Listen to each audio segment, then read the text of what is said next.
ఆ రాజకీయ నాయకుడిని ఈ రాజకీయ నాయకుడు తిట్టుడు, ఈ రాజకీయ నాయకుడిని ఆ రాజకీయ నాయకుడు తిట్టుడు తప్పించి కేటాయించిన బడ్జెట్లో స్పష్టత ఉన్నదా అని అంటే నాకు నమ్మకం లేదు. ఎందుకు నాకు నమ్మకం లేదు అని అంటున్నానంటే, ఇచ్చినటువంటి 6 గ్యారంటీలను అయోమయం చేస్తూ లేకపోతే అంగడిపాలు చేస్తూ వీళ్ళు తీసుకొచ్చినటువంటి బడ్జెట్ సంబంధించినటువంటి అంశాలలో మీరు విద్యకు కేటాయించారు, వైద్యానికి కేటాయించారు. ఆ 2 అంశాలే మాట్లాడుకుందాం. తర్వాత మిగతా అంశాలు మిగతా. సో ఆ 2 అంశాలు కనుక మనం గమనిస్తే కనుక అసలు మీరు ఎంతవరకు స్పష్టతతోటి కేటాయించరు అని అన్నది తెలంగాణ ప్రజలకు ముమ్మాటికి తెలవాల్సినటువంటి అంశం.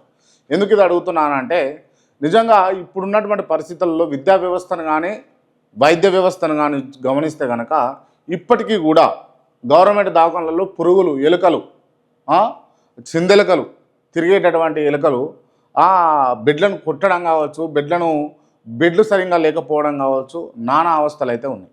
ఇప్పటికీ కూడా అసలు గవర్నమెంట్ దవాఖానలోకి పోవాలంటే ఒక భయం.